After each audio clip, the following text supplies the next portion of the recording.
Hi, welcome to my channel. Thank you for tuning in.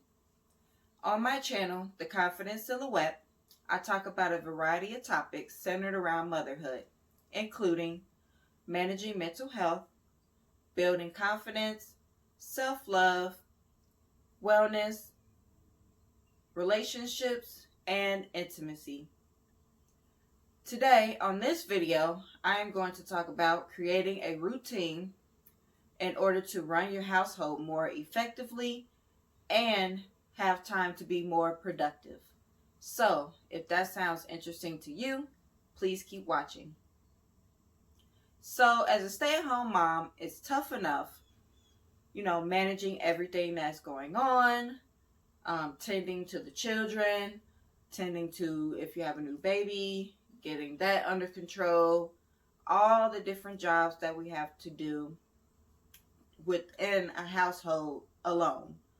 Um, we are usually the ones that carry majority of the work on our back. We have to cook, clean, bathe the children, feed them, clothe them, run errands, do grocery shopping. With a lot of schools still being virtual, having to do homeschooling, or if homeschooling is already your preferred choice of education, still having to juggle that. Plus, if you're working outside of the home, that's a whole other beast. Me right now, I'm a stay-at-home mom, so I'm just focusing on building my business. But I know how it is to work outside the home and still have to come home and deal with everything that encompasses running a household. So I decided to share some of the tips that I have been using, and it has helped me to run my household a bit smoother. It's not perfect. It's never going to be perfect because things are going to pop up, things are going to go wrong, or something you weren't expecting just pops up. So it's not going to be perfect, but for me, what I found is that this method has worked extremely well as far as running my household smoother, getting my children in line. They know what to expect, and they are even able to help out. If you're new to my channel, I have 4 children, ages 6, 3, 2, and 1. And all the way down to the baby. He also is able to help out a lot and be on the household train. So, first, I have my notes on my computer.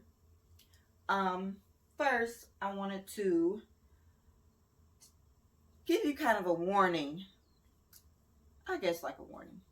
But to say that things are about to change. And sometimes change is uncomfortable. So I want you to prepare for that. I want you to be prepared that the change that is going to happen may be uncomfortable at first, but it's necessary. You are going to have to come up with a plan. You're going to have to execute that plan. And you're going to have to put boundaries and maintain those boundaries in place in order for this to work. So first, you have to create a morning routine just for you. So what I suggest is, if you have children, to plan 1 to 2 hours before they wake up in the morning for you to wake up. So you wake up early and you fit in you time. This is important because, like I said in the beginning of this video, as a mom and as a stay-at-home mom, you're wearing so many different hats. So I'm sure you barely, get a break. But you have to squeeze in a break. You have to squeeze in time for yourself in order to get your mind right. This 1 to 2 hours is going to be good for you to start your day and get your mind ready for when the children do wake up and you have to jump into mommy mode. So You wake up 1 to 2 hours before the children wake up. And during that time, you figure out what it is that you've been wanting to do, but you just didn't have time to do. Such as exercising, getting in that cup of coffee or tea, meditating, yoga, or even just like reading a book, looking at your favorite show, or, just listening to like a motivational podcast, whatever you enjoy that you wish you had more time for, that you don't really have time for during the day, schedule that in your morning routine. And like I said, make sure this is time for just you. So you want to make sure that you wake up early enough to have at least 1 hour, but I really want you to push for 2 hours. Push for 2 hours of alone time before the children wake up. That is the first step. The second step is to know how long each activity or task will take. So for example, when you wake up 2 hours before the children do, and you say, for example, you want to exercise, how long do you plan to exercise for? 30 minutes, 45, an hour? Okay, so that's 1 hour. So then you got 1 hour left. Whatever you would do for that next hour, how long would that take you? And then do that for the next task. So when the children wake up, how long does it take for them to get ready? How long does it take for them to get dressed? How long does it take for you to cook breakfast, to serve it, to then to clean up? How long does the cleanup process take? How long does it take for them to brush their teeth, wash their face, put their clothes on? How long does it take for you to get out the door if you have to take your children to school or daycare and then you have to go to work? How long do these necessary tasks, activities take you? I want you to clock that, because that is going to help you block out time so that you know when you need to get going. So, for example, with me, my morning routine, my personal, just me, my morning routine usually takes about an hour to an hour and a half, because I like to work out for about an hour, and then I listen to my affirmations and meditate for about 20 minutes. So that's about an hour and a half. So then I'm usually done by about 8 o'clock, because I wake up at 6:30. So I'm usually done about 8 o'clock. After that, that is when I start getting breakfast going. I wake them up. I start getting breakfast going, feed them, clean up, get my son, going for school. That alone usually takes about an hour to an hour and a half. Not necessarily an hour and a half though, like a little less than an hour and a half. So then, okay, if I'm done with that about 8, and that whole routine takes about an hour, then we're at 9 o'clock. My son's school starts at 9:15, 9:20ish. So then I have 15 minutes to get him either on the iPad or for us to head out the door so we can go drop him off. His school is only about 5 minutes away. So then once I do that and I have breakfast out the way, I know that I have a pocket of time. And that leads me to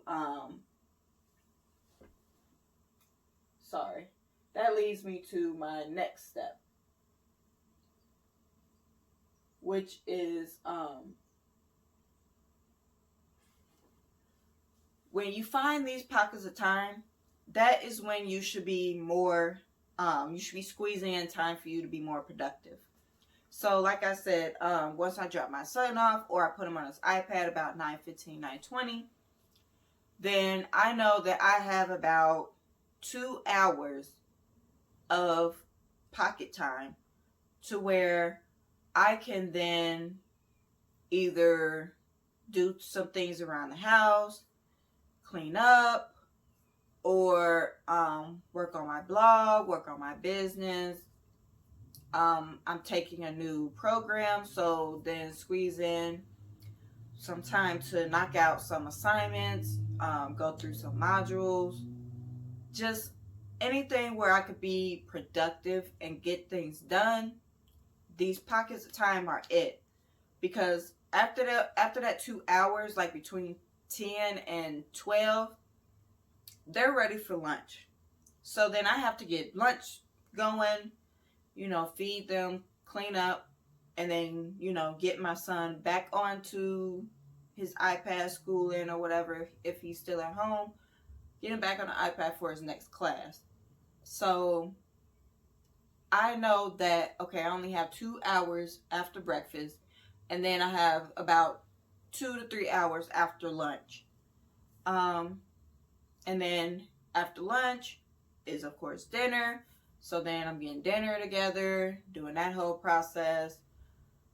After dinner, then I have to give them a bath, put the pajamas on, get them going so that they can clean their room and then lay down and get ready for bed. That leads me to tip number 3, which is to pick a bedtime and stick to it. Children need about 8 to 10 hours of sleep every night. So a bedtime is not just good for them, it's good for you too, because that gives you another pocket of time for yourself. So you can create an evening routine too. After I put my children to bed, that's when I sit down. I may watch a show, I may read a book, or I may continue working on whatever I didn't get finished early in the day. And I do that for about 2 hours. So then I'm going to bed. This isn't good, but I'm going to bed about 11, maybe 12 o'clock at night. And then I wake up at 6:30 again. Again, that may not work for you if you need more sleep. I know sometimes I even need more sleep, but it just doesn't go that way. And so with me exercising, though, I do find that I have more energy to carry me throughout the day.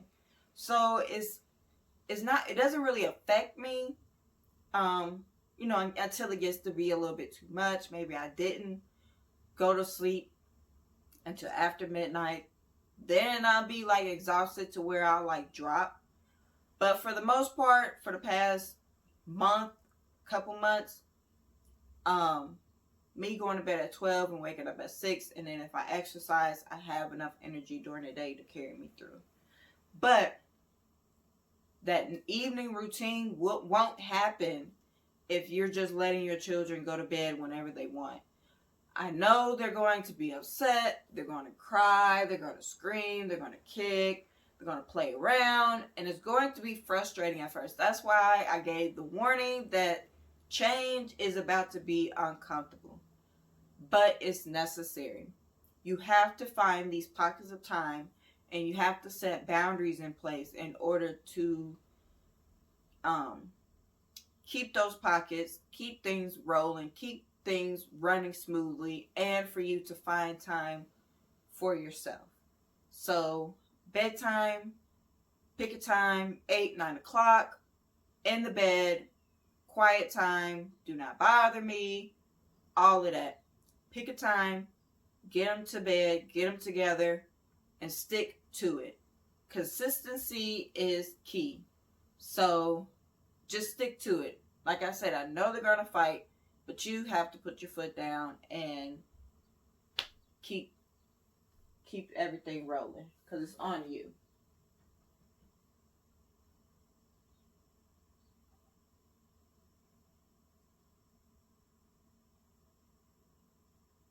All right, so then step number 4, accept that this is life. Life happens. So things are going to come up.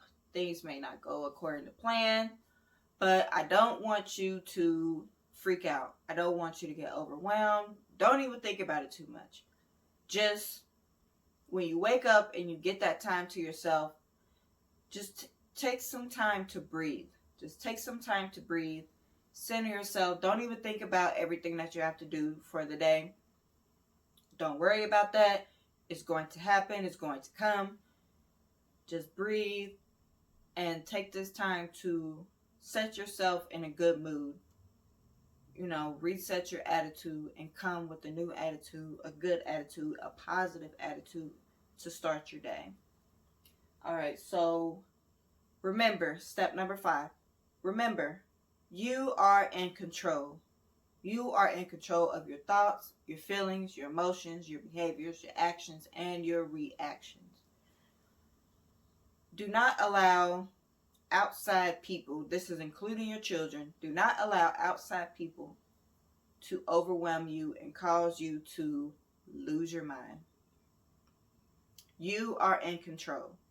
You can set the pace, set the tone, set the schedule for how things are going to be, and everyone else has to fall in line. If you are a stay-at-home mom, you are the leader of the household. So you have to act like it. You have to state, if your children are older and they're able to understand, you have to state, this is what's going to happen, this, and this. We're going to do things this, and that way. All right, I need you to do this. I need you to help out here. I need you to wash out your bowl. I need you to wipe the table. I need you to clean up after yourself. All of that is going to help you to run your household smoother and more efficiently. Like, we have to ask for help. We have to even ask our children for help if they're old enough to do that. Like my 6-year-old, he loves to help, so I incorporate him and I allow him to help whenever possible. I give him things to do. I make sure that all my children know to clean up after themselves. And this will not only teach them good ethic, but it will also help you. All right, so again, number 6 is pick out those pockets of time. Once you create the schedule and you do it for a while, like I said, you are being consistent, you have your morning routine just for you, then this is when I have to start breakfast, this is how long breakfast time takes, this is when I have to go to work, they have to go to school, I have this pocket of time until the next task has to be done, then I have this pocket of time until the next task has to be done. Once you do this consistently for about a week or so, then you will see where you have extra pockets of time to, like I said, be more productive and get things done. Whether that's working, whether that's if you're in school, working on schoolwork, studying, working on your business, whatever it may be, writing, whatever. You have these new pockets of time to be more productive as long as you are consistent and you stick to your schedule, you enforce it, and you do what works for you.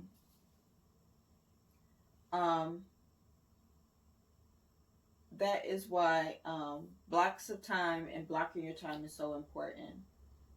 All right. So that's all I have for now. If you've reached the end of this video, thank you so much for watching. And if you would like more information surrounding motherhood, like I said, I talk about mental health, self-love, building confidence, relationships, intimacy.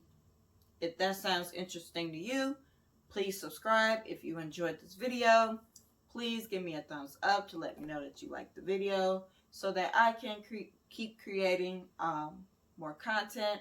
And in the comments, let me know if you already have a schedule. What does your schedule look like? And what could you incorporate into your morning routine in order to set your pace, set your day on a more positive note? So what can you incorporate into your morning routine to set the tone for a more positive day? And if you already have a schedule or a routine, let me know, let us know in the comments as well, because you never know who may need ideas. So, all right, thank you so much for watching, and you'll catch me in my next video. Bye.